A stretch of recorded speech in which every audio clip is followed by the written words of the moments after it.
the show on the road, and in the absence of our fearless leader, I'll try to bumble along here and get this done. Welcome to the Winnetka Village Council study session, May 9th, 2023. We'll do a call to order here, and please mute your cell phones and other electronic devices. I'm going to do the same here.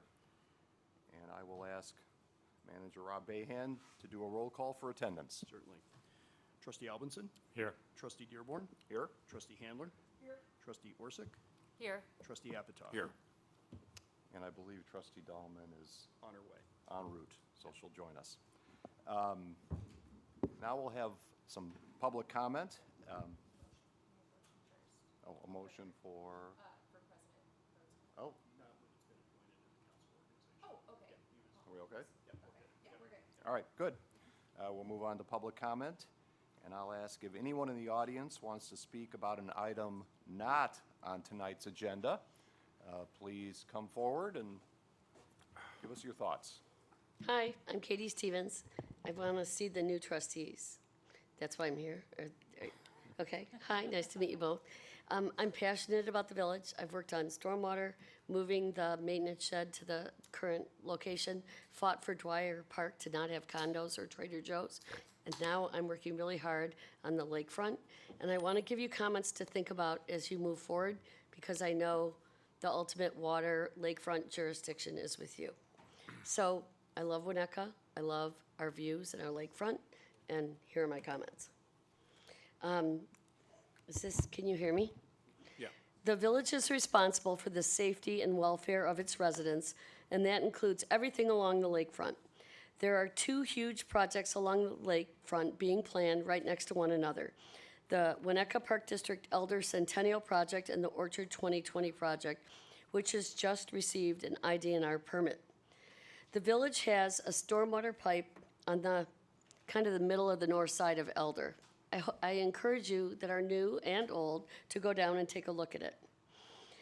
The other shows a stormwater pipe nearby on the north end of the Orchard 2020 project. My question to you for health and safety is, why is there a stormwater pipe coming out on both sides of a public beach?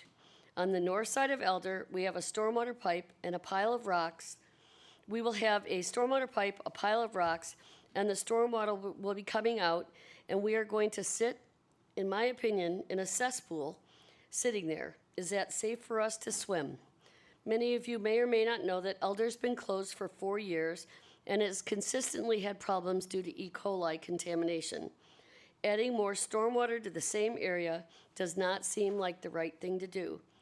Who will oversee this and make sure the public is protected? When the stormwater was moved on Winnetka Avenue, where I used to live, from the soccer fields to our street, every house east flooded.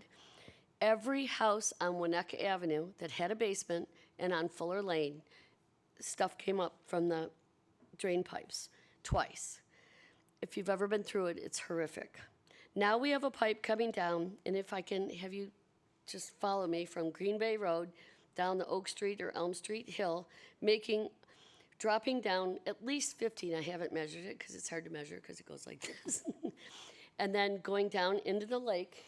We're going to have a stormwater pipe that's currently in the middle of Elder take a left turn and go left and then through a filter and then into the lake.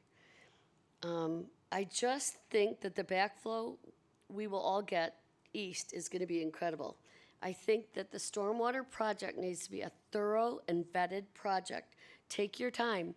It cost many of us hundreds and hundreds of thousands of dollars on the east. Safety. I encourage you to look at what Kenilworth is doing. They are doing taller groins that have served our communities for hundreds of years, and little rock hooks at the end that keep our views, which is the whole reason I've been here when I've been here. It keeps kids safe by not having them climb on or get thrown into the rocks by the waves. No one can see the children on the other side. I don't know how the height of the rocks on the south, how high the rocks are. You should check on the south end of Elder and Centennial, but no one can see them if they swim beyond, and I promise kids will be kids, and they will. Safety first. keep our sight lines, access. This is a tricky one. You need to look, access needs to be at the bluff line. That means at the top, like you go down the steps, access should be there. And steps can be tricky because it's hard for people that walk year-round. This access on the north end of Orchard 2020, their access is way out towards the lake. So at high water, there will be no access. You would have to swim out and then walk over the steps, in my opinion, and that access needs to be low and at the bluff line. Now, here's the biggest thing. I've probably spent, and I was asking Irene, probably 200 to 300 hours on this in the last year, at least, personally. A whole group of us has, but we talked to Jim Casey at the IDNR, and we talked about the land at the southern border of Orchard 2020's project. If you take a look at the bluff line goes like this all the way down, and when you get to Orchard 2020 south property, it makes a left turn into the lake, and then it makes a right turn, and then it comes back. It's a jut out on, in my opinion, private property. The public beach. It's in the public beach. So there are steps going down, and then there's a 20-foot deck. And I specifically asked directly Jim Casey from the IDNR if they could have a lookout over the lake and if that was permitted. And his words were, it was not permitted by the IDNR, and anything unpermitted needs to be removed at the homeowner's expense. So then where are we now? So if they want to start the southern wall on Orchard 2020's property, are you following me kind of? So if you start a southern wall at the end of his steps that are on, in my opinion, public land and Jim Casey's, and then you go out past the deck, he wants a 125-foot wall that goes east. So you're starting that already, in my opinion, about 35 feet into public land. So if that has to be removed at public expense and you are the stewards of our land, anyone to the south is going to be hurt by, that's actually going out 125 plus 35, so you can do that math. So he very clearly stated, Jim Casey, IDNR, unpermitted projects on public land need to be torn down at the homeowner's expense. In my opinion, this is a quote. And the village needs to ensure people follow the rules. He stated that this exact project, the deck, the stairs, is unpermitted, so at the very least, make the structure go down and start the 125 at the bluff line, like everybody else. This is a terrible precedent to set and must be corrected. So I hope as you look at this stormwater, you think about us swimming in 2 stormwater nightmares, in my opinion, and that you think of the health and safety as this is a large and wonderful private beach. Look at Kenilworth, do it the right way. You guys are now, and gals, are our forefathers, and do it the right way. Thank you. Thanks, Katie. And if you ever need help looking at the aerial view, it's really hard to see. I mean, we've spent more hours than we care to admit. And we've got drones. And we've got drones. And questions. Okay. Can you hear me? Yes. Good evening. Irene Smith, 37-year resident of Winnetka. Tonight I'm representing a group of about 24 of us, including Ted and Katie, because we are citizens who are very concerned about what's happening or might be happening on our lakefront. Go ahead.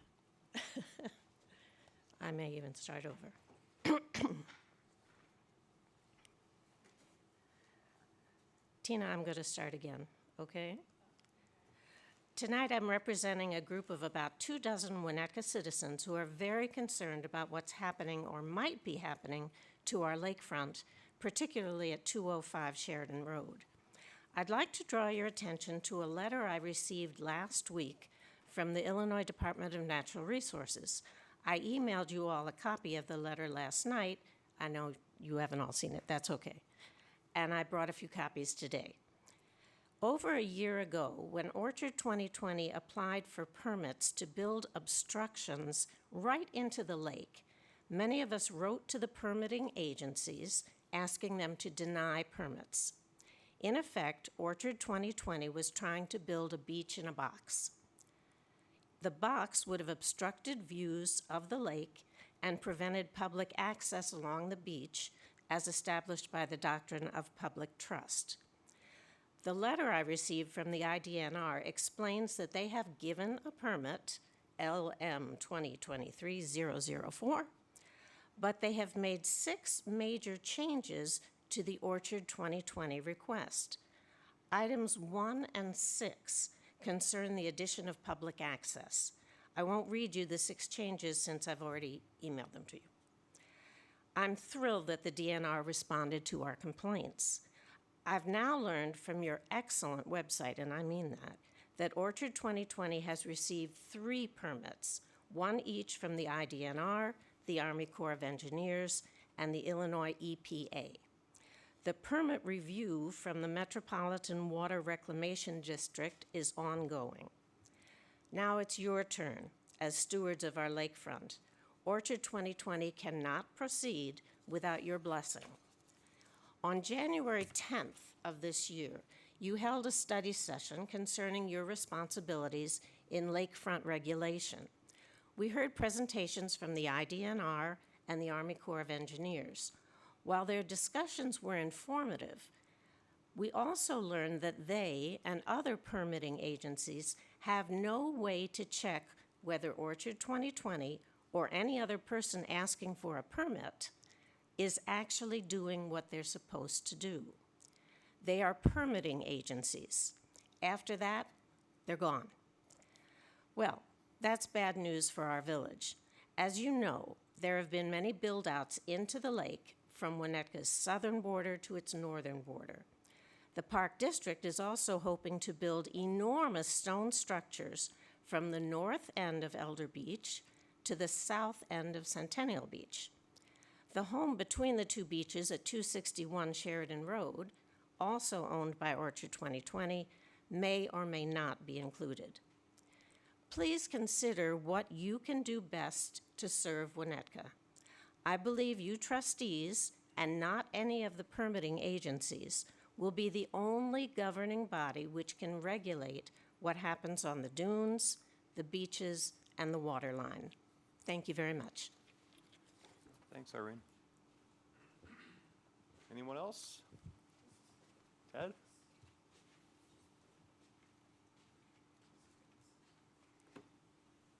Hi, Ted Winnichenko. So, fascinating things, right? You know, we should remember that probably in the next decade or so, there'll be federal prohibitions regarding any untreated discharges into the Great Lake. Oh, we should probably remember that in about a decade or so, there'll probably be federal prohibitions on any untreated discharges into the Great Lakes. That's been working its way through the government. Okay, oh, there we go. So, hi, Ted Winnichenko. So, fascinating things. Stormwater, you know, there'll be issues with what we do now because in probably the next decade or so, there'll be no untreated discharges allowed, chances are. Permitting, fascinating, right? It looks like all that stuff that's built along the lake is in violation of the IDNR permits, since the IDNR permits require all federal permits to be issued before construction.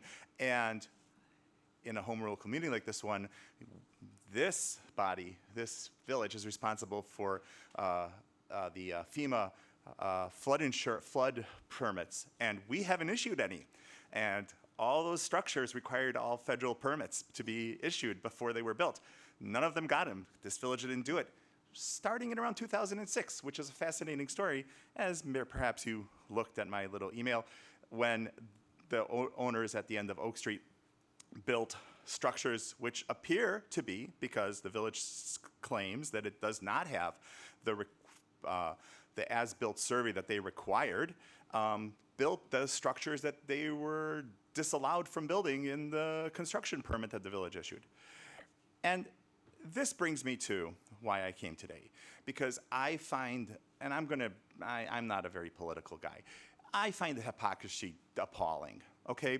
Last week, I heard the statement about how the Park District feels very comfortable in spreading falsehoods, and statements about how that public body is somehow acting inappropriately, when this village has been doing the same stuff for decades, right?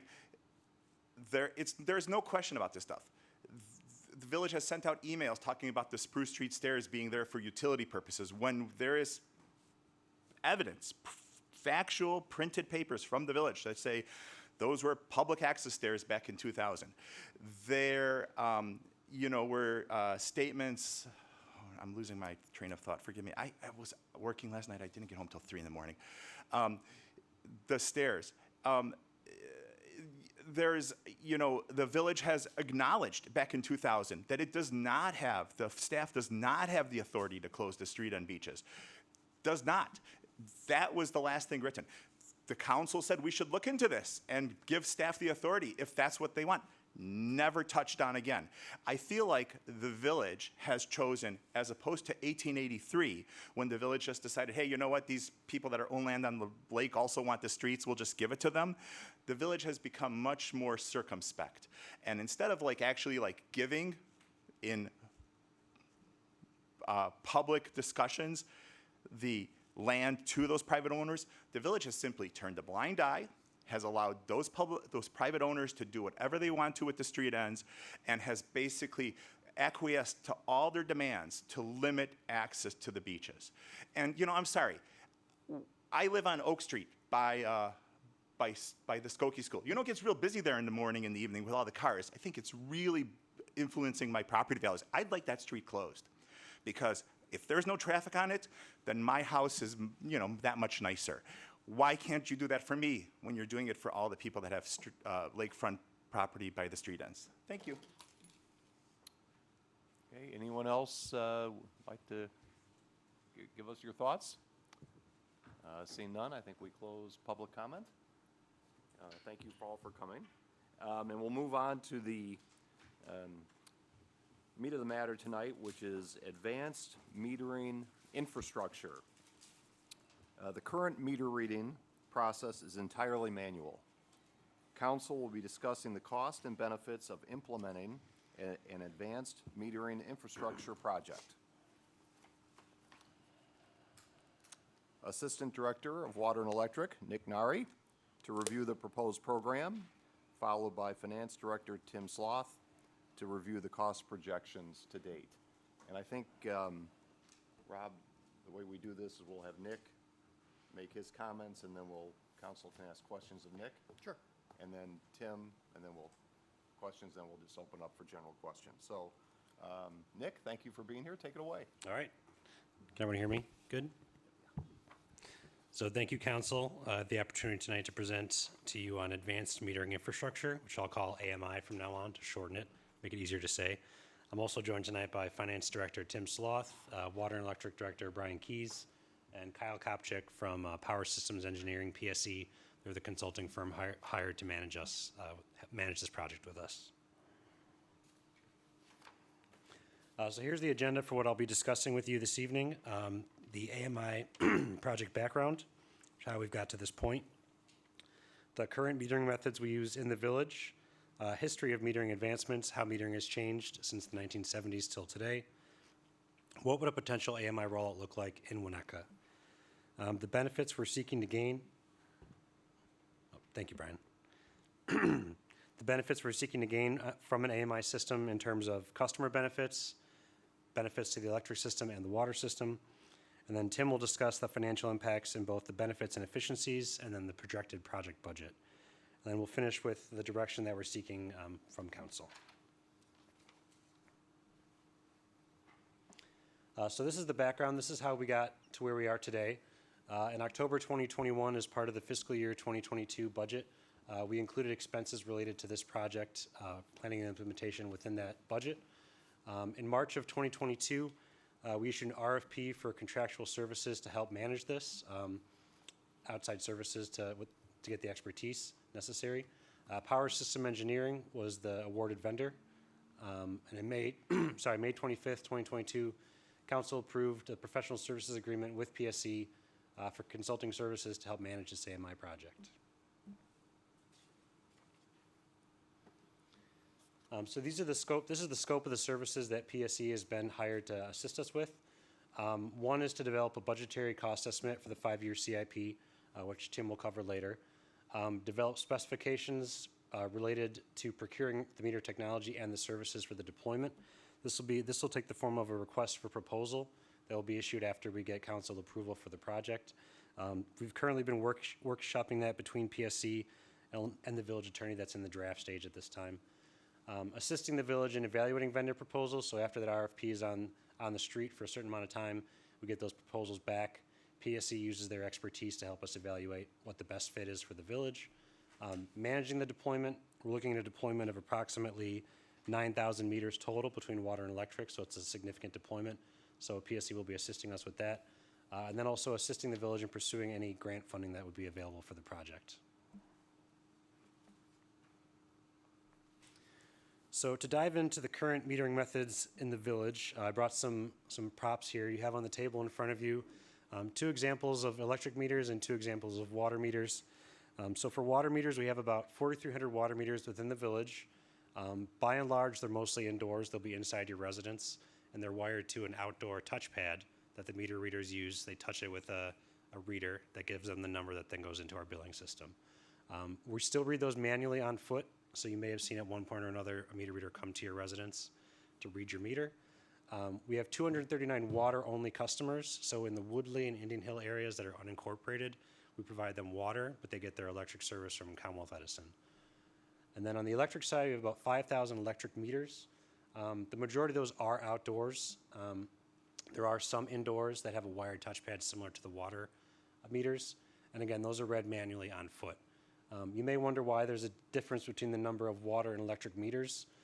So on multi-use buildings, mixed commercial and residential, those buildings generally have one water meter for the entire building, but typically electric customers each have individual meters for their unit. So a building may have one water meter, but a dozen or 20 electric meters, depending on the number of tenants.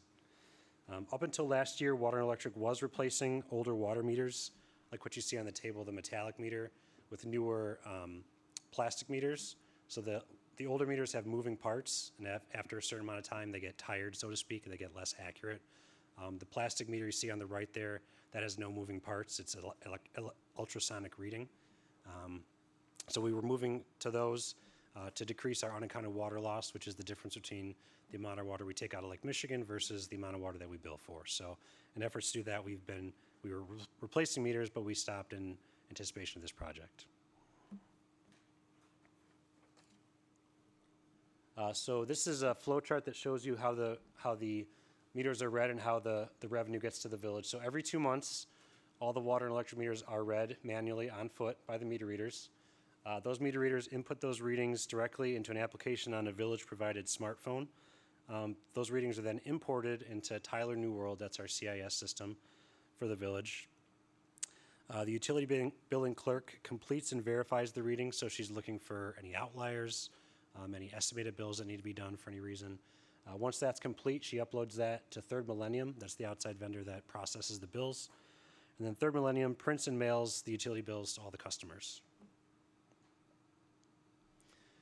So this slide is meant to demonstrate to you the history of AMI as a whole, specifically to electric, and also to demonstrate kind of where we are in terms of the technology. So if you look here, around the 1970s, people were using manual reads on electrical mechanical meters. So the meter you see there on your left, or the meter you see here, Brian, if you want to flip it on. So this is an electromechanical meter. It has a spinning disc that's driven by the electricity flowing through it. So the more power you use, the faster the disc spins. And it's essentially just an odometer. And we take a reading every month, and the difference is what you get billed for. So that was the technology of the 1970s. The process of the 1970s was actually reading meters on foot, which is where we currently are still.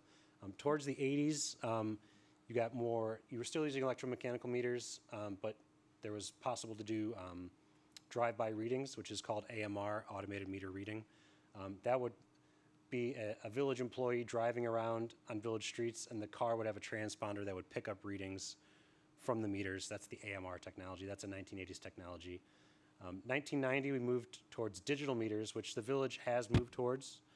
So most of our electric meters are digital. We have digital meters, but we're not using the communications capability currently.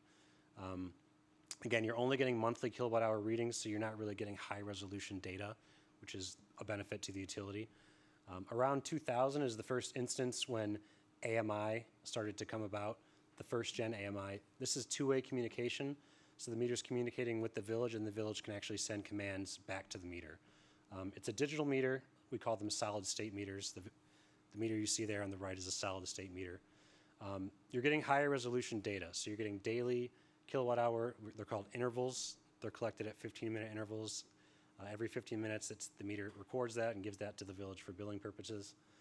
You're also seeing the first instance of outage management. I'll refer to it as OMS, Outage Management System. Two-way communication with meters gave utilities the ability to see who was out of power and provide better customer service. Second gen AMI, this is in the 2010s. You're seeing improved OMS systems. You're seeing transport for DA, that's distribution automation, which I'll cover later on. That's where the grid has the ability to self-heal.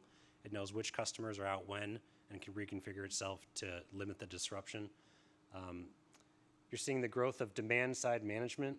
That is where, if, say, Winnetka has a peaking event in July, it's a really hot day, we have a couple 90-degree days, we know it's going to be a peak day for the village based on what we get from IMEA. We could theoretically notify customers and ask them to decrease their electric consumption. That's demand-side management. So the goal is to decrease the peak of the village, which saves costs on the wholesale power. You're also seeing in the 2010s the first instance of smart grid. HAN is Home Area Network. That is where your meter can communicate with your thermostat or your air conditioner. Some utilities use that. They have opt-in programs where you can opt in to let the utility control your devices. Again, it's an opt-in program. You're also seeing web portals, so customers can go in and actually look at their consumption in real time or near real time. That's something that AMI can provide. And I guess going forward from 2020 and beyond, we're moving into a new generation where we're getting greater resiliency, greater feature sets out of these meters. They're getting smarter, so to speak. Better data decisions for utilities to make, and greater interoperability between meters and devices. So this kind of shows you where we are versus other utilities. For electric, if you compare us against ComEd and Ameren, those are the two biggest IOUs, investor-owned utilities in the state of Illinois. They have both fully deployed AMI systems. St. Charles, a similar municipal utility out west, they have drive-by readings and AMR system. Naperville had a well-publicized AMI rollout in the 2010s, so they have a full AMI deployment. On the water side, this map here depicts where we are versus our neighboring villages within a 10-mile radius. So it has the name of the village and when they implemented either AMR or AMI. So every village within a 10-mile radius of Winnetka is not doing manual reads. They have either AMR or AMI. And some of the feedback we solicited from those towns was that with an AMR system, they can read, do all the readings in about 1 week versus a 2-month time frame. Some towns skipped AMR and went straight to AMI. They found that dollar for dollar, it was a better investment just to go straight to the newest technology. So this kind of gives you a sense of what our neighbors are doing. In terms of communication, there's a couple different pathways the village can pursue.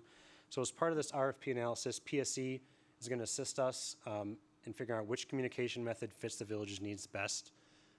There's different methods here. I have some depictions. Point to multipoint, which would be where all the meters communicate with one central antenna, so to speak. Mesh network is where the meters can communicate with each other, and the signals can kind of bounce from house to house and get back to a collection point. And then cellular is just a cellular modem, a Verizon AT&T modem that communicates back to the village via cellular. We don't know at this time which method is going to fit our needs the best. That's part of what PSE is going to provide to us. That may entail a propagation study to see where we have some weak points within the village. As I mentioned, there's parts of town where we serve water, but we don't have electric meters to bring the signals back. We don't have poles to bring the signals back. So those areas in Woodland, Indian Hill might need a different communication method to bring the signals back. Village-owned tall structures that could be utilized for this. Public safety has a monopole with antennas on it. The power plant is obviously used as an antenna for multiple entities, or a possible collector at the village yards to bring those signals back. So there's different opportunities in the village, and PSC will help us make that determination. So what exactly would an AMI rollout look like for the village? So this would be the anticipated rollout with a theoretical fiscal year 2024 approval from council. So assuming that we get council approval, we would finish development of the RFP package and issue it, put it on the street. Based on what we have heard from PSC, they suggest a 3-month time to have that out to get good responses from vendors. So we anticipate that would be from January to March of 2024. Getting those responses back and having PSC assist us with the evaluation would be about 2.5 months. They would shortlist vendors for us. We would get presentations from vendors to build that relationship, and then they'd make a final recommendation to the village based on that process. Council approval and a contract execution, based on getting all our ducks in a row and getting in front of you, we anticipate that would take about 1.5 to 2.5 months. So we're looking at mid-year 2024. From that point, it's been suggested to us to do what's known as a pilot deployment. This would be where you would install a small subset of your meters.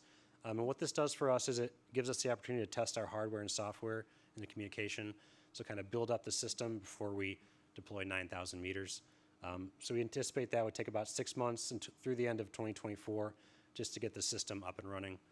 And then from there, based on the lead times we're seeing, we know supply chain is an obvious issue for everything we're purchasing. Based on what we're hearing from PSC, we could expect that meters that we order in 2024 aren't going to arrive until at least 2025. So the budget schedule you'll see Tim present would be a 2-year deployment. So we would anticipate the deployment to run through the end of December 2026.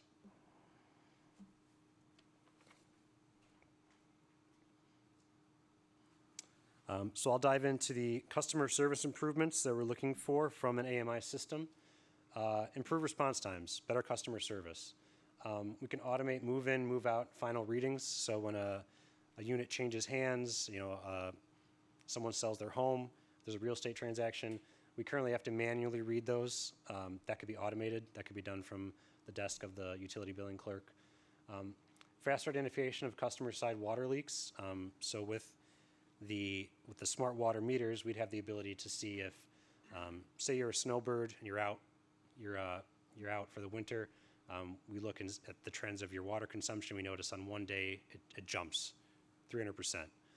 That's probably a sign that there's something going on inside your house. It's past the meter, and we can provide that service to you, notify you, hey, we think there might be an issue inside your house. Quick response and low impact to revolving issues, high bill complaints. Currently, we're only getting meter reads on a bi-monthly basis, so we really don't have really good resolution into what's going on with your bills. So if we had higher resolution data, we can actually pinpoint when we think things are going on, provide better service. Implementation of an outage management system. Again, with smart electric meters, you're going to be able to get the outages down to the meter. So we'll know which customers are still out of power. This will be beneficial if, say we have a windstorm come through and we do a large restoration. We think we have everyone restored, but maybe there's a handful of customers that have their service lines down. And we rely on phone calls to figure that out. But if we have smart meters, we'll know, okay, we have 4 or 5 extraneous outages we need to handle before the crews leave. So that's a benefit we're looking for. Reduced intrusion for reading meters. Again, we currently have to go to your residence to read a meter that sometimes involves going past locked gates or gated properties. Smart meters would mitigate that. Already kind of mentioned it, but access to high quality data. Eliminate bill estimating, provide more clarity to customers. Again, you're talking about data that's coming to us on a 15-minute interval basis. So just greater insight there. Improve power quality management. So if your lights flicker versus a sustained outage, these meters could theoretically have the ability to tell us that.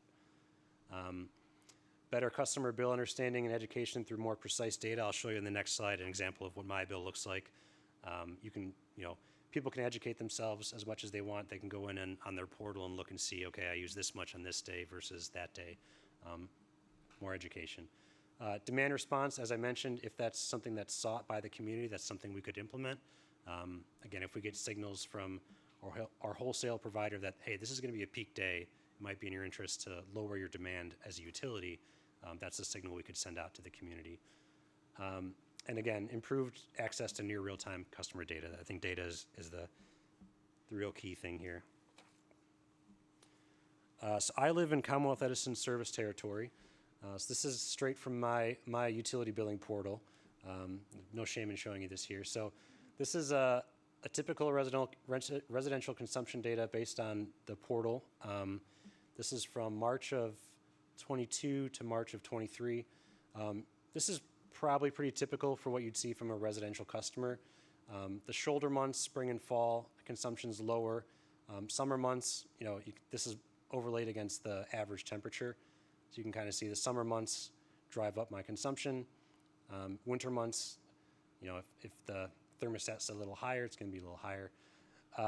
This is the same view, but by hour. So the way it works on the ComEd website is you can actually click on these bars, and it drills down deeper and deeper. So in this case, I clicked on the bar for April, and then I clicked on the bar for April 3rd, which took me to this. This is what my consumption looked like on April 3rd. Again, I would think this is pretty typical. You wake up, get ready to go, spikes a little bit, baseline, and then this is where I see my peak, which would coincide with the Villages probably sees its peak, which is in the afternoon. People get home from work, they turn on appliances, turn on lights, turn on air conditioning, heating. That drives up the consumption. So between 5 and 7 is where I see my peak. This is probably where the Village sees its peak as well. Again, this is my consumption, which I have to log in to see on the portal. This is not publicly available data. I actually have to log in through ComEd's website to see this. So this is another potential benefit. So this is public facing. This is Commonwealth Edison's public facing outage map. So any one of you can access this. If you go to ComEd's website and just go to outages, in this case, there weren't that many outages on this particular day. I just want to show you how they group it. So as you zoom out farther and farther, they kind of consolidate them into these little bubbles. If you click on a bubble, it tells you how many customers there are and what the status is, but it doesn't give you actual addresses. So in terms of, you're not going to be able to see, okay, 123 Fuller has no power. You won't be able to see that. It just kind of gives you an example of, okay, we know there's an outage here. The Village has identified it. A crew is on the way. Here's our anticipated restoration time. This is something you can do with AMI when you have actual data from each individual meter coming back. I'll go back just a little. You can see this little tiny island here. Okay, that's us right there. So in terms of electric system modernization and improvements, I've kind of broken this down into near-term and long-term. What we're going to get from smart meters is the ability to have a true smart grid. So in the near term, we're going to be able to look for loading on transformers and other infrastructure. I think this council is aware that transformers are exceedingly valuable right now, and we want to protect those assets. So we want to look at, are these 10 houses on this one transformer overloading it? What can we do as a utility to kind of shift load around to protect that transformer? Same thing with cable, overhead power lines. How is our system performing on a real-time basis, which is something we currently don't have. Analyze interconnected solar customers. So we currently have 11 solar customers on our system. We want to be able to analyze how that power is flowing back onto the grid, how that could potentially affect reliability. Again, have outage information down to the individual meter level. That's the key thing here. Detection of backfeeding during outage events, that's important too. So say there was a windstorm that came through, knocked out power.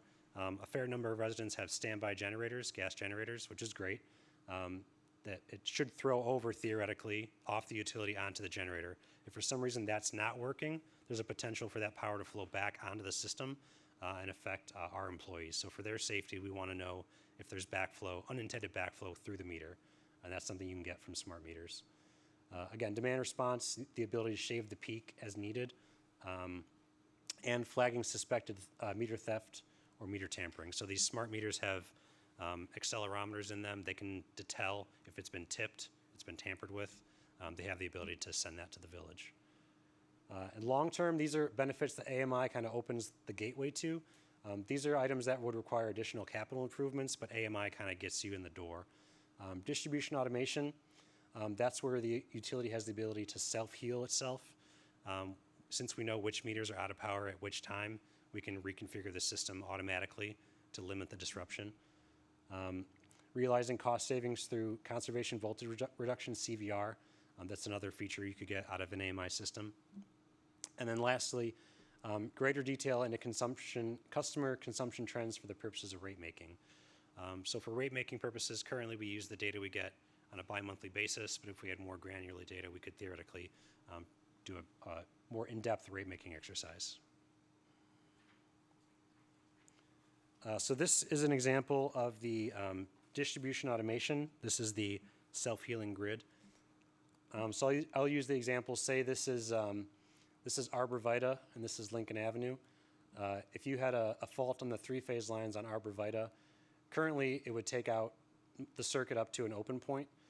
With a self-healing grid, we would know that the issue is here and not here or here, and the grid could isolate that section of distribution. These diagrams are courtesy of Kyle with PSE. This shows you what that automation looks like. So this particular utility had an outage at 5:31 that affected all these customers. Each of these red dots is a meter. And within 43 seconds, the utility had reconfigured itself automatically to isolate just the issue where the issue is. So you restored power to all those customers in only 43 seconds.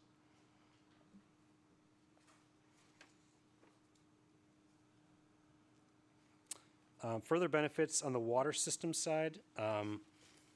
Again, we want to be able to assist with pressure management and other help determine where possible leaks are as a value to the customer. This is something that we heard from multiple other towns as we were soliciting feedback on their AMI systems.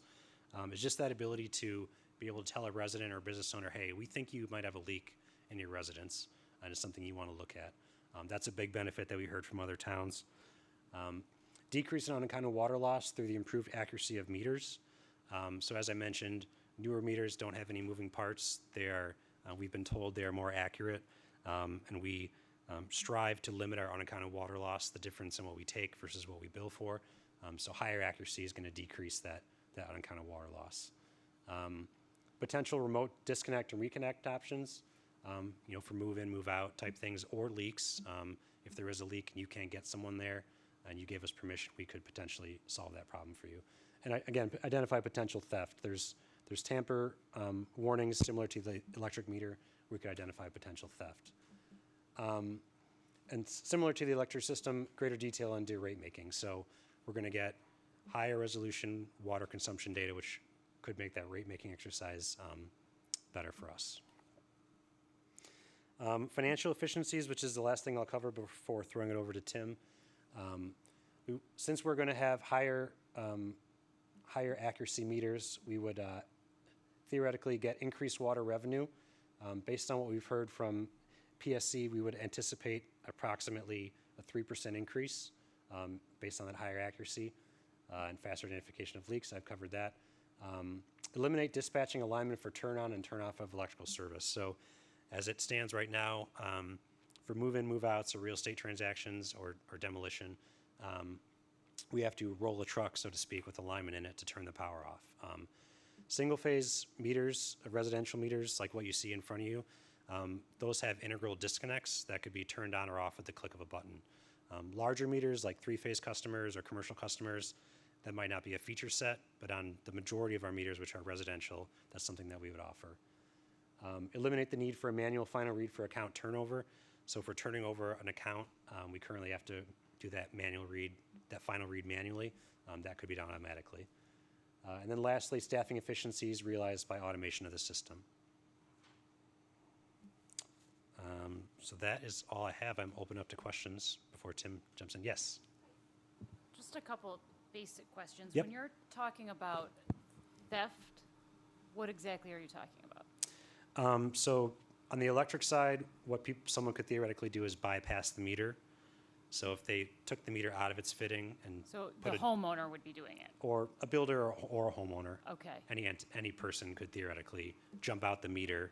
So instead of the power flowing through the meter, it's going straight to the resident or Okay. business. Yep.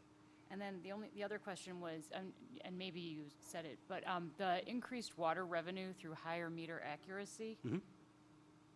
What's the increased revenue? Because are we losing money now because it's inaccurate, so people are getting more water than they're paying for? Is that? No, in terms of a dollar value, Tim's going to cover that, what it would amount to. But I don't know if I'd say we're losing money at this point. As the meters get older, they slow down, so you're not capturing all the water that goes through. Okay. So Yep. you're not collecting the true amount of revenue. Okay, thank you. Yep. Couple things. Yep. You talked about everyone else seems to have this but us. We should have a heck of a lot of data. So to see if all these financial efficiencies actually come to fruition, I've done way too many mergers or acquisitions where all these efficiencies are going to happen and they never happen. So I know you'll cover this, but that's obviously a concern of mine. I'm not saying it's the right or wrong reason why we would or wouldn't do it, but I just want a realistic view Okay. because there's history, and I'm curious what those other communities are saying. Okay. And if those other benefits that you were saying are happening, are truly happening. You said something that made the hair on the back of my neck stand up, which was AMI gets you in the door, but you're going to have to pay more for these other benefits and solutions. Right. I can go back to that slide. We're paying X amount, so if it, is So I this guess 20% of the way there with these benefits, or does this get us 95% of the way there with the So base the- of what we're doing? The things that are in the near-term category, we would be able to get from this process. The long-term requires greater investment in the electric grid itself. So to implement this DA system, you actually have to make the switches smart. So that's a bigger investment where the electric utility would have to actually buy newer switches that would utilize the data from the smart meters. So So in your financial model, how much, is any of it based upon long-term? Just near-term? near-term. Okay. Excuse me, 4.7 million is the near term. Okay. So Yeah. that provides the software, that provides the upgraded meters, the communication devices to communicate the information to our billing system. So that's all the near-term features. Okay. And do these costs, these have been going on for a while, as far as maintenance, as far as replenishment, as far as redoing it, is that cost savings too, or are these, because they're digital, more finicky, and you're going to have to do more service and maintenance on these? So my understanding, there is less service on them because there's less moving parts with it versus that mechanical meter that has all those moving parts Yep. that can slow down. So there should be less maintenance on the meters once installed. Yeah, okay. so as I mentioned, the majority of our electric meters now are already solid state. They don't have any moving parts, and we have a very, very low failure rate for those meters. That's all I got. Thank you. Okay. I hate sitting here because I have to go like this. So I apologize for That's my okay. back.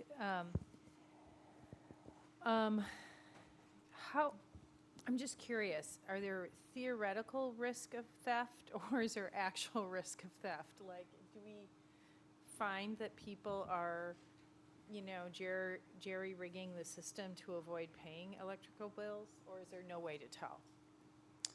I would say since I've been here almost 10 years, and I have seen a handful of instances where it has occurred. Oh, okay. Yep. An arbor body? I won't name any names. So we have 1970s technology now, is that what we're saying? 1970s process. Process, okay, Yeah, the technology is probably closer to the 90s. okay. Increasingly, I'm hearing of people frustrated with putting solar panels on, putting in Tesla walls, those sorts of things. Will this pave the way to make it easier for people? Because I think you said it helps us towards implementation of a truly smart grid? I'm not sure it would affect their ability to, it would preclude them from installing those devices. I think it would help the utility kind of manage, kind of get a better sense of what's going on with that power if it's flowing back onto the grid. Okay. But I don't know if it would make it any easier or harder for them to install those systems. Would it make it easier for people to get credits? Because we would be able to then calculate what's going back to the system? We can do that now. That's how we currently do it. Okay. Yeah, we already kind of calculate credits, bill credits for those 11 customers. We already do that. Okay. I think that's all I have. Thank you. Yep. My question sort of morph over into what Tim's going to talk about. But, you know, the one thing that drew my eye was the source of the increased revenue. And it sounds like there's sort of two sources, as we've mentioned, is one, more accuracy in capturing water that people are using that they're not getting billing for. But then the other point is like capturing leaks, which are of value to the customer. Speaking from personal experience, because I had a multi-$1,000 water bill because we had a leak during construction. Right now, leaks are a source of revenue, and if we catch them early, that revenue goes away. I'm not saying I want people to be running up multi-$1,000 water bills, but isn't that the case? That's lost revenue. An individual leak, that would be a lost revenue. Okay. So that would be a customer service enhancement, because right now, Yep. in theory, you could have a leak, and we could go 2 full months and not see a blip on our. Right. Right. And if there's an And the estimate, if for some customer reason, pays one of for the guys, you know, there's a huge snowstorm and they can't get to your house because there's a huge bluff in front of the meter, it could be 6 months before, you know, water lecture, 4 months actually. Right, Right. I know. So again, so my point is, right, that would be- maybe that isolated maybe I'll incident would let be you get less. into it a little more, but I'm not so comfortable with seeing a $1.2 million of increased revenue. If, We have leaks in the distribution system all the time. okay, so Right. that's maybe what I need to understand. And the other part of this is that we have to account for the water loss, the difference between what we take in and what we sell. And that's by state regulation, right? So we need to narrow that unaccounted water loss year over year. But that to me is one of the biggest benefits of this thing. Yeah. Because I've had Because it does my- say possible I've had leaks to the neighbors customer. get blown up. I've had, my roommate, my other professor, Kellogg, his whole, in the winter, Yeah. pipes are going. Yeah. But how proactive can you be on that?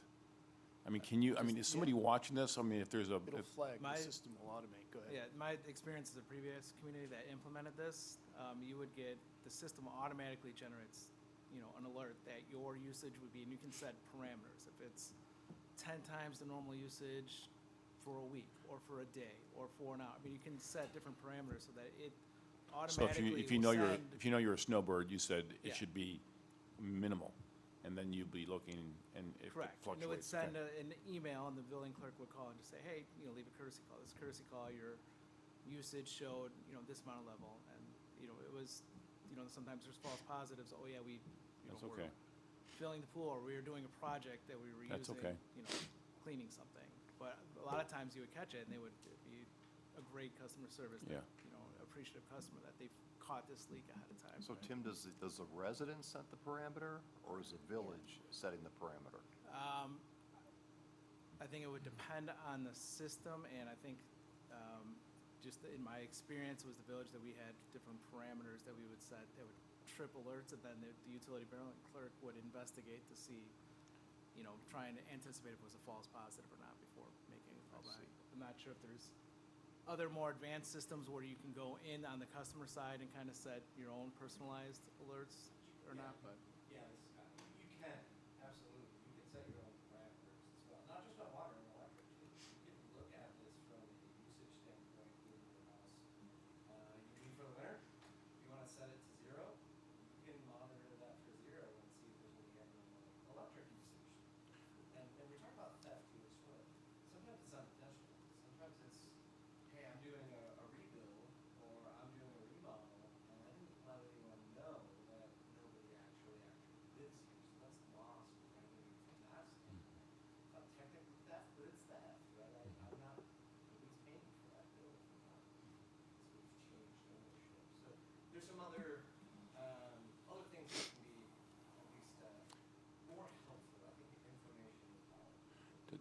Does Wilmette have this? For their water system? Yes. Yes. Because my coworker's house is in Wilmette, and the water was on Sharon Road, and the water was going for 4 or 5 days, and there's nothing proactive. So I guess I'm trying to understand, it sounds great versus we truly can get something within an hour or two if we see Yeah, I something. can go back. I think it's 2004. So they have an older system, so they might not have that feature set. They might be going towards a newer generation. I'll find out. I'm curious. It's I on don't Sheridan have that Road, so I assume distinction they there. would have it. So Nick, can we talk about that for a second? Sure. So Wilmette, 2004, and you had your decades of improvement, 1990, 2000, 2010. So we're behind the curve, everyone wants to stay up with technology, but I kind of look at this like, thank goodness we haven't done it. I mean, because if we do this, we'll benefit from all the advanced technology. Wilmette, what are they looking at right now? So they have 2004 technology. Are they looking at replacing their meters, or can they keep up with software advances? Can their meters handle new technologies, or are we looking at something that where there's an investment differential, whatever, cost benefit quantitatively of $2 million or something? We capture all those benefits the first time around, reductions, employee expense and all this type of thing. And then 10 years from now, 15 years from now, we want to keep up with the Joneses. Do we have to replace it all? We've already captured the benefits. So I'll speak to it at a high level, and I'll let Kyle jump in case I say anything incorrect. So what we've been told is that we can anticipate a 15 to 20-year lifespan on the system we go with. So Wilmette, in their case, I don't know anecdotally what their current plans are, but they're at about 20 years, so they may be in the arena where they want to start changing their system. So in terms of what that actually entails, Kyle, I can let you kind of speak to that on the water side, at least, for Wilmette. Yeah, absolutely. There's, just like an iPhone, right? We were kind of talking about some cell phones, those sort of things.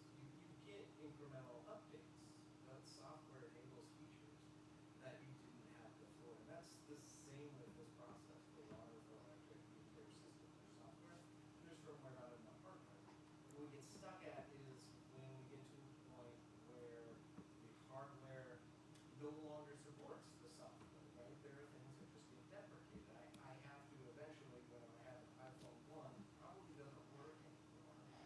But it's not as fast as an industry as the cell phone carriers. They're constantly coming out with upgraded pieces. We're getting to a point where meters are becoming more about commodity, becoming more of how we do business as a utility.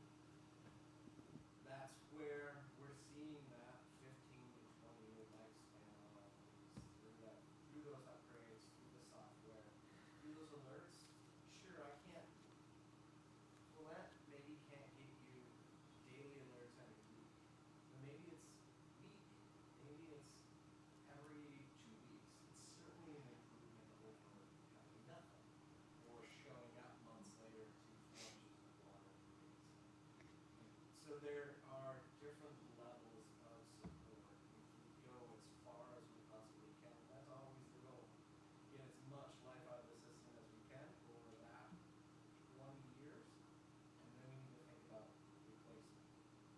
However, we can do that incrementally. We can also go through maintenance mode and say, we're going to start to selectively change out or upgrade our hardware. And I don't know of, there's maybe 3 or 4 that have said, look, we're dropping support for our past components and we're not doing it, but the rest of them really are backwards compatible. So I can put in a meter today and in 15 years change it with that new meter that came out 15 years from now, still work with that software, still work with the equipment, and kind of go through a more slow change out process. That's a much, I like maintenance mode, but I like rip and replace, right? Yeah. It's a lot of capital dollars up front, but when we do it now and we take care of it, I can have this thing running for a long time. I just have to put some care into it, just like any system. And so it becomes part of the operation. And we don't have a specific system, just that there's 6 to 8 players in this market that would be the RFP, and those would be things that we'd be analyzing the RFP to make sure that we're picking a system that is robust, that would last, 15 to 20 years, and not something wouldn't last as long. Is there any buying power if we, with other villages that are, obviously everybody's looking at this, is it such a monopoly, or is there opportunity to buy these things more cheaply with volume? I don't have an answer for, Okay. as far as a volume discount, if you would know, Kyle. One of the things we gotta be cognizant of is we're trying to do a electric and water. So a lot of people that prefer water only, you might have that, go find Yeah. someone that needs a water system, but we're not gonna find anybody around us that's gonna wanna play, because they're all over town about that. Yeah. And one of what, I guess I said by recommending no carbon, but we do this as both utilities, but not because we would leverage and then come back and try to do water, because the efficiencies that Tim's gonna talk about don't exist if we still have to go to reeds. Okay. For one of the utilities. That was one of the questions I forgot to ask. Are these two separate meters or is it a combined meter? It's two separate meters, Okay. so you're gonna have, you still have a water meter and an electric meter. Okay. And then are there production delays like you've been experiencing? Yeah, so Nick mentioned that in his timeline, so there's gonna be, just like pretty much everything else that Nick might present to the council, there's gonna be a lead time. That lead time, we wouldn't know until we select a vendor through this RFP process, bringing it back before a council board, so that it might be, I think we just try to get 6+ months of downtime before we're like to hit the ground running. We obviously would want to select through the RFP, take into account who's making, the most up-to-date products, because we don't want to be 3 years into a new product that has only 17 years left, right? Yeah, I would agree. I would add that right now, there's a range between about 20 weeks if we ordered a meter today, electric or water, up to 52. Yeah. That's the one that's a That's what little I'm more. experiencing. Yep. One more question. Sure. What is so you said we have 1990s technology, 1970 process, 1990s technology. What is the lifespan on what we do have? Like, and what happens? Does it deteriorate? Does it just read more and more poorly? Like, how does it end?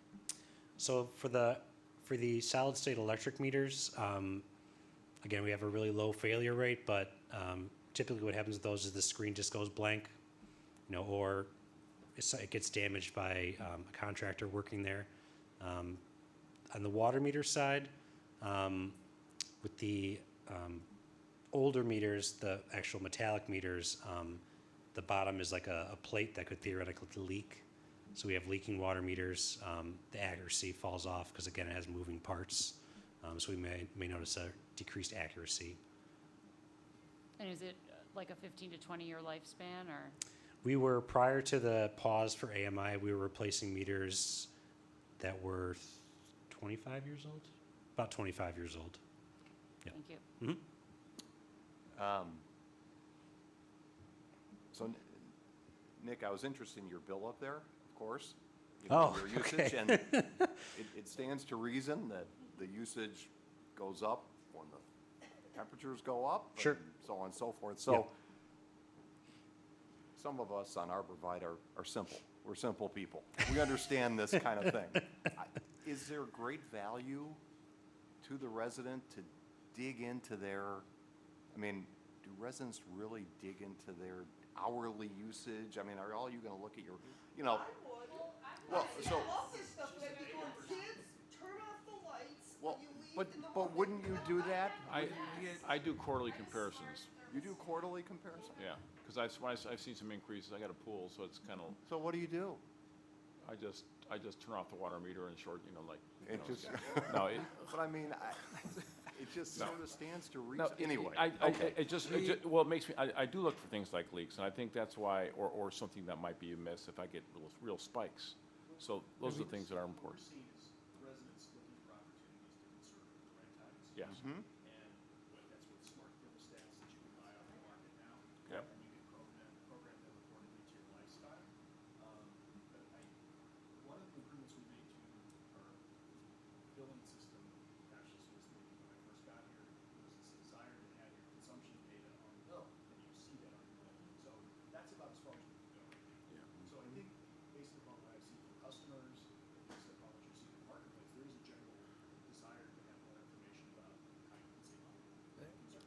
And if you get a bill spike, I mean, we, in the billing, we get calls. I mean, we get frequent calls. Anytime someone's bill goes out of the ordinary and we can't really provide them any information, we can say, well, yeah, last used year it. at this time, Yeah. you used, less energy, but we have no idea. With something like this, we could pinpoint with a little more accuracy and say, well, it looks Okay. like there was a big spike on this date, and that could potentially be helpful. Because And that people could are do it. looking for more information when they call. I think you could actually sell services too. I mean, I'd pay Yeah. a couple $100. If there was true leak protection and I'm away for a month, if I can know that without turning off my water, which I really don't want to do in the middle of winter, if there's leak, that's a service. I would pay for that, but I mean, that may be crazy, but. Yeah, no, okay, good. I don't know if and So I don't know that- what these things cost, but there are things that would give a level of protection, which clearly is of value. Why don't we move into Tim's presentation, because I think there's some crossover Yeah, between so I don't have- efficiencies and costs and benefits and so on. Thank you, Nick.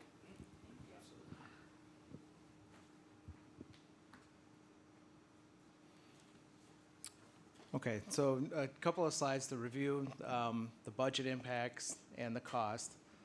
So this slide, this shows the full cost component, and you can see the capital portion is 3.3 million.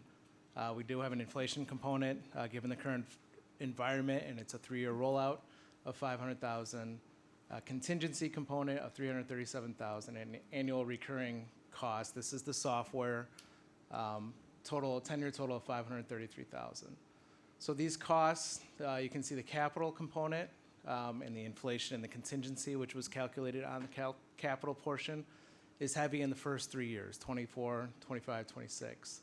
And then the annual recurring cost is pretty steady throughout. The costs were developed with the assistance of our consultant.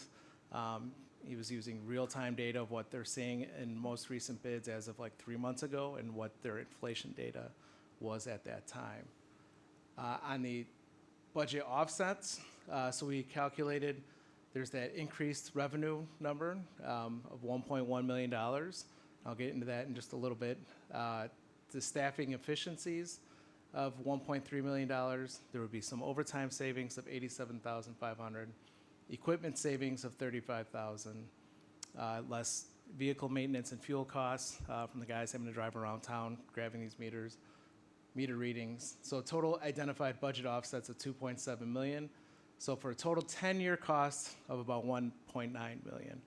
If you were to run this out until you hit a break-even point, it would be right about 15 years that you'd hit a break-even point, assuming the assumptions held up.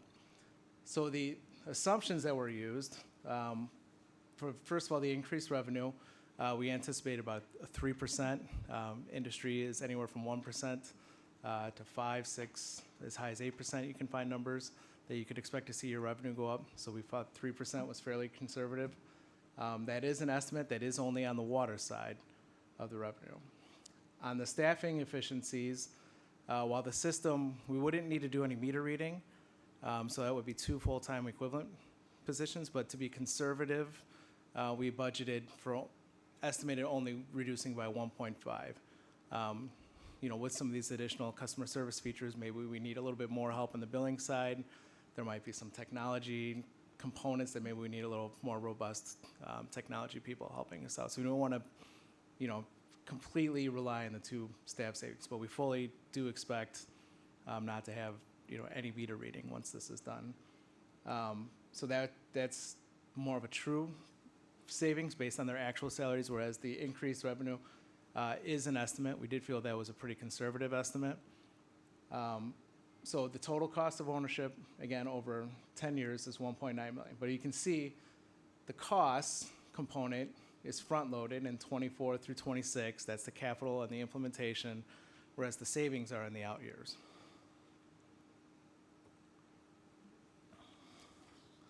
Tim, Going on. Are these in today's dollars, or did you put an inflation factor into the budget offsets?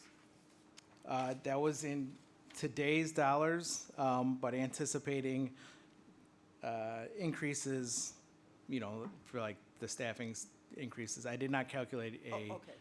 estimated rate increase. I just did that in today's dollars, so. Can I ask you a question, Tim?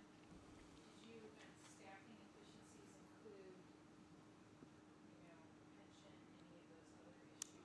Yeah, Social Security, Medicare, pension, health insurance, the whole caboodle.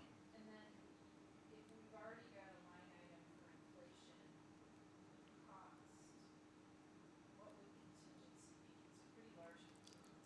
So the inflation is for the pricing environment. And as we were working through, I mean, over the last year and a half, the cost of these systems has jumped pretty substantially, just like everything else. The contingency is for factors that are outside of the actual scope of the project that perhaps were unanticipated. So an example would be you won't need to put a piece of equipment on the tower, but it doesn't quite give you the reach that you need. So you need to go on the other side of the town and put another piece of equipment. Or maybe the pole you were planning on using is too short. You need to replace it with a taller pole or whatever, whatever's outside. Yeah, whatever that's outside the planned scope that we would run into as part of the implementation, that's the contingency factor.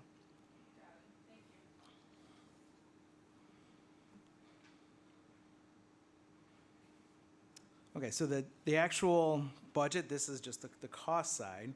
So on the electric fund, it would be $1 million, with most of it, again, the capital up front.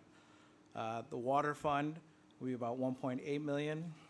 The general fund component would be about 1.2 million. And then the information technology fund, that's where we would pay the software costs on a regular basis for 480,000. So we didn't get into a full, rate making exercise at this point, but we figured you probably would want to, some information on how it could potentially impact rates. So I guess in terms of how it would impact rates and charges, it would vary between fund. The proposed project would result, again, with the expenses that are front-loaded with any projected savings that are in more of the out years. So we expect basically the following. So for the general fund, the identified staff efficiencies, the 2 meter readers, they're paid right now fully out of the general fund. So that 1.38 million identified in this chart, that comes out of the general fund. So those savings offset the cost of the 1.27 million. So there'll be no general fees or property taxes that would need to be increased for this project. So we would be able to utilize fund balance to kind of get us through that 3-year period, and then the savings from the guys. My second note. For the water fund, we reviewed a few options. Proposed rate increases would depend on whether we would increase rates to provide funding for the full upfront costs, or try to keep the proposed rate increase lower by anticipating these future savings and kind of building that in and utilizing those budget offsets. So if we took a 10-year net cost recovery approach and relied on accumulated fund balances to kind of get us through the initial spike in spending, we are looking, at a one-time rate increase in 2024 of about 1.5% on the water rates. For the electric fund, as we noted, that none of these savings are within the electric fund, so we would have to cover those upfront costs upfront. So we would propose to build, for those over the next 2 years, and our estimates would project about a 1% increase in 2024 and an additional increase of 2025.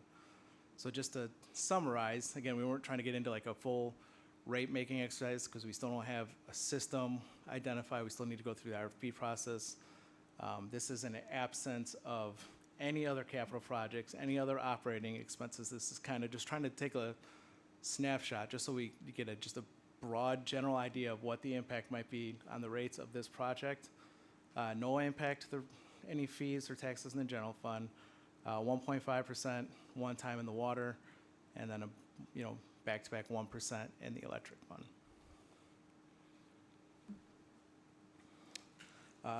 So with that, the full direction we're seeking from council is decision on proceeding with the project implementation, and then we would check back in as part of the budget process and get into more detail on the full project spend and rates.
help out is like managing outages more effectively. Even if you do nothing, what we can do is manage electric outages more effectively.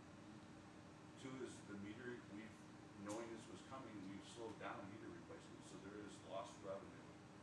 Every day, if someone that has an old meter uses water, we're not capturing the full revenue. Okay. And then this other component which you hit on yourself, which is what that level of being able to tell you that you have a leak instead of waiting for 2 full months before the building clerk calls and says, oh my God, how much water did you use in that swimming pool automatic filler? Where we can call, and the algorithms are really some at the basic level. Most residential homes don't consume water 24/7. So if you have a leak, you can get into debates about what algorithms, but for most people, you should not have water running 24/7 in a residential property. If you think about your own homes, there's very few reasons why a homeowner would have 24 consecutive hours of water consumption. That's very, very helpful, the way you summed it up. And I do think that truly, all things you talked about that, as far as when I see damage to homes, is stunning when that goes, especially when it's not talked about. And I do think it's on a service, I sure agree with them. If you can truly, I guess I want to make sure you can truly be able to catch it within 24 hours or 6 hours or whatever it is. The piece I think that, and Rob mentioned it, and Tim and Nick, is we're asking you to let us advance it. You're not signing the contract for $4 million tonight. You have 2 other opportunities to really vet it. So one, let us look at the budget rate making process. And 2 is we know what the solution has based on your comments. We pretty much Kyle knows what our answer when we bring it back, if you let us go that far. And so, leak detection is a priority of what we're hearing tonight. Outage management, which these are all things we expect the system to get, but you'll have at least 2 full opportunities to vet this further before we'd be financially committed beyond the commitment that you've already given us to work for consulting services. Tim, what's on the self-healing, the long-term, is that called self-healing? Or correct yourself? Distribution automation. Distribution automation, whatever. The long-term that we would not get with the system, that would have to be added on to the infrastructure or whatever. What would that cost? I mean, that seems like a key benefit, but. There's in the 5-year capital plan, there's already some in future years, some money budgeted for distribution automation. And again, we've been looking for opportunities to try to capture grant funding for those types of opportunities as well. So you've had that in there independent of this. Right, so there's different levels of how it can be done, and it depends on what information you can give your system to work with. The metering and knowing what customers are out is like very precise types of opportunity as opposed to other ways it could be happening kind of back into who's out. So what would parts of the cost circuits are. associated with this project to do, I'm not saying I don't think include it, but I mean, is I that? don't think I've got it that level of detail in the budget. We put, I can circle back to you or the council and let you know we've got a placeholder in the capital. We can bring that back with the budget for the next phase, give them some time to actually quantify the switching replacement. Yeah, I mean, it's a sizable investment. Yeah, sizable investment. And then the other piece is physically you have to find real estate to locate this equipment. Well, So, okay. Other questions? Bert, what about you? For extra questions. On the slide with the map, we don't have a date behind this. Are we the only one that hasn't implemented AMR and AMI? Yes. Huh. Not that it matters, but That's not reason impressive. why we haven't kept up with the Joneses? I was in Wilmette when my meter in 2003, when our meter was replaced. It was just basically just to be able to drive by, The radio reading. right? And we had mercury meters, that was a whole other issue, but that's why some villages changed earlier because of that. And I know it was brought up that this had been contemplated in the past, but it paused on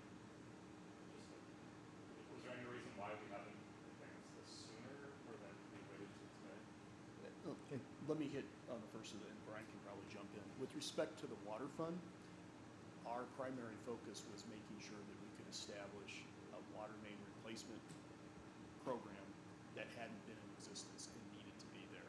So we did an extensive rate analysis that we're now in year 6, I believe, and implementing the rates in order to build up a sustained spend of approximately $2 million to replace $2 million a year to replace 100-year-old water main.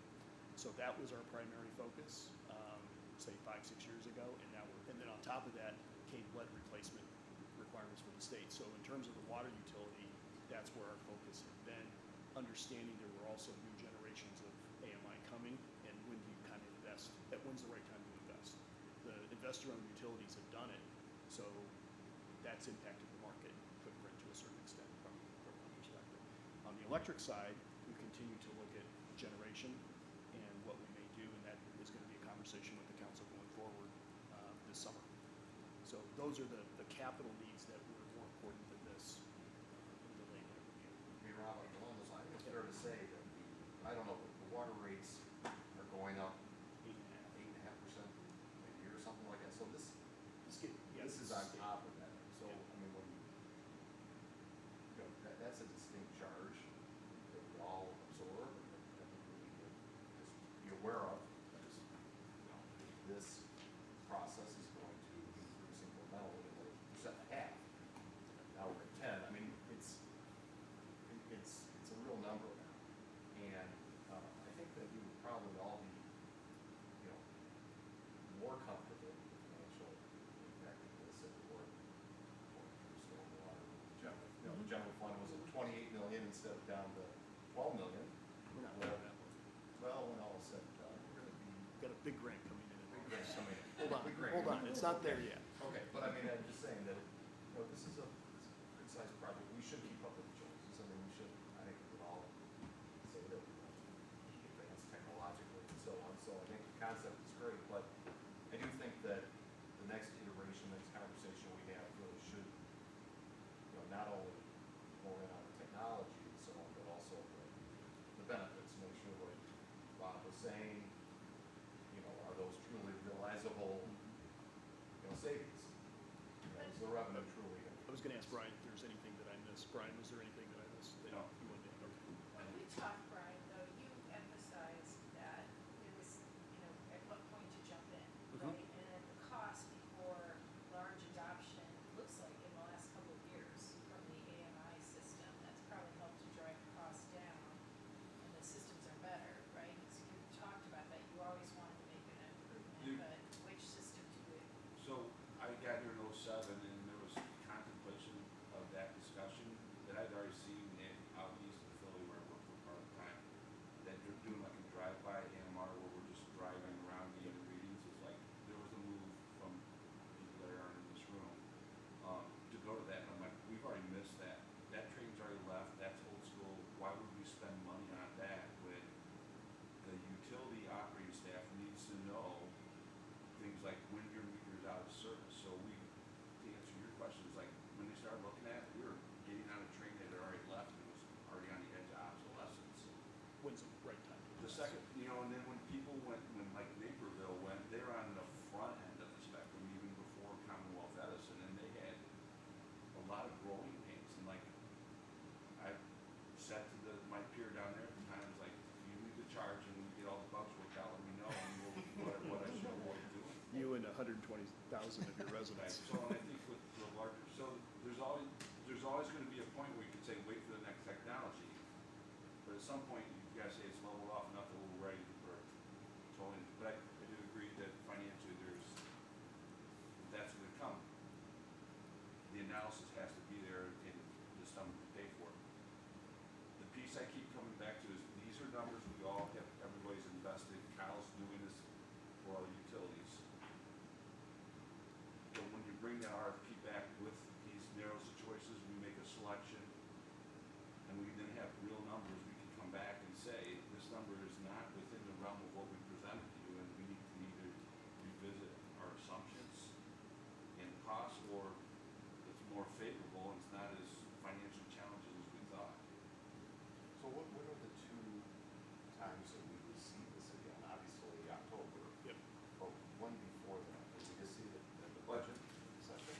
So it'd be a budget, and then assuming that it gets included in the 5-year capital plan, then we would go to RFP process. Because Ron, you may want to, for those that weren't at the budget session last year, explain what happened when this was presented. Right. And why Right. we're here Right. now. So, in the beginning of the slide deck, you'll see the AMI on slide deck, or slide page 3. The background of this were in October 21, it was included in the budget, then we issued an RFP, and then we came back in June and to advance the project. And at that time, Chris was out, I was out. This matter got moved to the consent agenda because there were other pressing issues that took your attention to that June meeting, which I think you chaired. And that took away our opportunity to have a more robust discussion. That June agenda item was approved, and then we moved forward into the budget, and we realized there hadn't been enough conversation with council. So, based upon your feedback, so that's why we're here now, trying to get this prepped so that we can build it into our budget, and especially the 5-year capital plan. Refine the rates as we get ready, as we know more about the capital spend for budget. If you like it at that particular point, then there's another opportunity when we test the market. If the market isn't favorable, we simply pull back. But from my perspective and working with Brian and Tim, this seems to be the right time to strike. I think you said there might be grant opportunities. Tim, So you wanna talk to that? part of the contract with PSC was to help pursue grants opportunities, and if there's any opportunities out there, we will pursue them. They'll help with the grant writing of them. To be honest, the initial assessment of this type of project, it's probably not likely that we would be able to pick up grant dollars. A lot of the electric grant dollars are going towards EV charging stations, solar, that type of thing. And also, and/or infrastructure improvements to disadvantaged communities. So there are times where there's certain percentages of grants that are related, that don't meet those criteria, or they're more broad-based, or maybe we will still pursue because there might be extra money, and the grant agencies, they want to give out their money that they have. So maybe we could kind of get in line and still secure it. So we will be pursuing them. But just to set the expectation, it's probably not likely that we're going to pick up a significant grant for this project. Some of that can come from energy efficiency grant funding for the electric side. Yeah. primarily, right?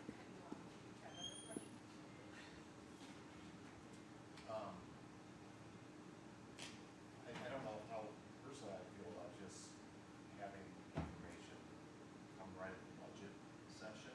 I mean, it kind of feels like this is a pretty sizable project, so if there was a way to see some of the study and the rate impact and so on, somewhat in advance of it, because otherwise we sit there like we did last year, and it's like, It's one of many, many things. and it's a that big doesn't get- number, and it may sort of diminish the chance of approval. We could vet it a little bit beforehand, it could be helpful. So, Well, I mean, Kyle's like KP, I mean, in theory, we could fast track the RFP on the street. And bring you back at the budget session, bring you back, here's the numbers that are actually proposals that we got from the vendor community, so you have real life numbers, and say, this is what the cost is gonna be. When is budget? Is that It's July? end of October, end of October. So the other thing to keep in mind is, that, as I would anticipate, the budget check-in is really going to be about refined rate making in each of the funds, right? So that's, because we're going to have a better understanding of what capital projects are going to advance. Each year the capital program changes. So we probably have a better, I would anticipate us having a much better understanding on what the rates are going to be. If that all looks to your favor, then it's a matter of heading out to market. So I'm not sure how much more we could provide other than going out to market early. I mean, the other way to do it is we build the budget with what we've outlined here, Tim's staff and my staff. And then, speak for the enterprise funds, as if that's not so we're gonna look at all the projects, expenses and other projects that are in front of us. And, let's be, being candid, you're gonna see me again this summer talking about Power Plant 101. There's a lot of moving pieces that are coming through. So I think this year's budget's gonna be a very, I'll say interesting, I won't say challenging, interesting discussion.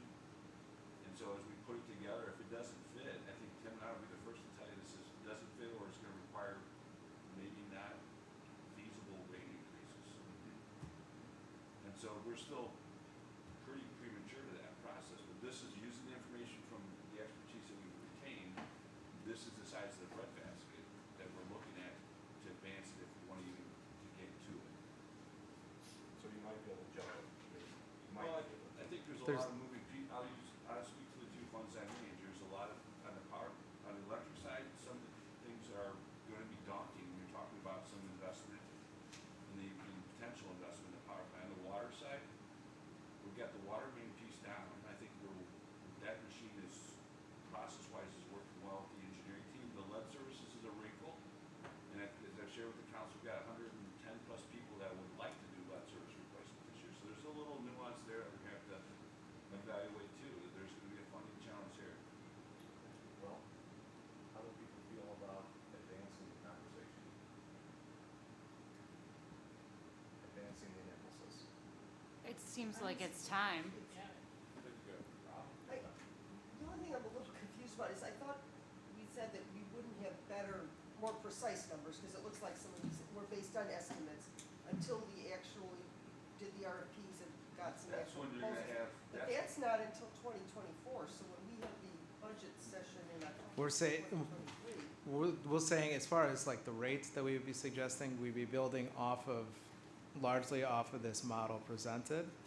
But you'll have all the other projects and the full impact of the full These recommended assumptions rates. wouldn't necessarily change, and we wouldn't see, I'm gonna call them more precise numbers until you actually had. Until we put an RFP on the street and we got So bidders that's decided. 2024. Yeah. So when we sit in October of this year to approve the budget, it's still Yeah, so when you're, broader exactly, estimated but numbers. we're gonna understand the competing demands on rate making. Okay. All right, which capital projects are gonna hit in 24 and 25 that are gonna compete with this project? So you understand the magnitude of an electric rate increase or a water rate increase. How many other projects are we talking about? I didn't bring my budget book, but Yeah. we can pull out the capital plan. If you all like to look at the capital plan, you can look Like, at yeah, it. Yeah. over a 5-year basis, I think we had over 100 identified projects village-wide that met the capital threshold. Okay, So we'll spend some serious time on capital. yeah, okay. And as Brian was saying, we got a waiting list for the lead service replacement. We'll probably be coming back this summer with some interim funding recommendations to advance a few more of these projects. I doubt we could do them all, but we might be able to knock, 25 to maybe up to 50% of those if you want to allocate the funding for it. I think well, I think the list was filled in 3 days, right, after the letter went out. 3 days. Something like It's that, yeah. massive. Yeah. People were pretty upset that there is no list. There was some folks that were upset. What we're waiting on is the final audit numbers, so we look at fund balance, so we can give you a really good recommendation as to how much more money we could advance in this fiscal year to help those folks on the waiting list. And that would reduce the waiting list for the next year, of course. Shall we ask for public comment on this? Anyone in the public like to comment on this topic? I would love to.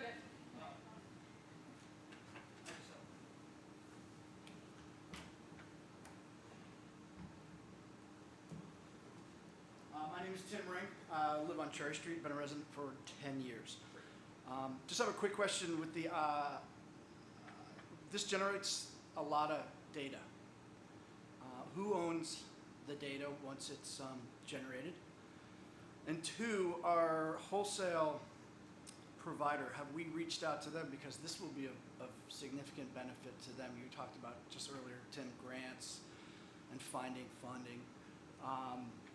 What is their take on this? This should better them monitoring and managing our grid. So the guy from IMEA is our wholesale power provider, and basically managing the grid from, say, from the substation in is the village's responsibility. Of the 32 members, I mean, if there's a benefit that they can help leverage the data, they'll be happy to, help the benefit with the village whenever they would. They're not going to provide funding, just like they didn't pay for the funding to Naperville or any of the other communities that have done it. If it opens a door where they can help save us money, then they'd be willing to have a conversation. But there's not going to be any funding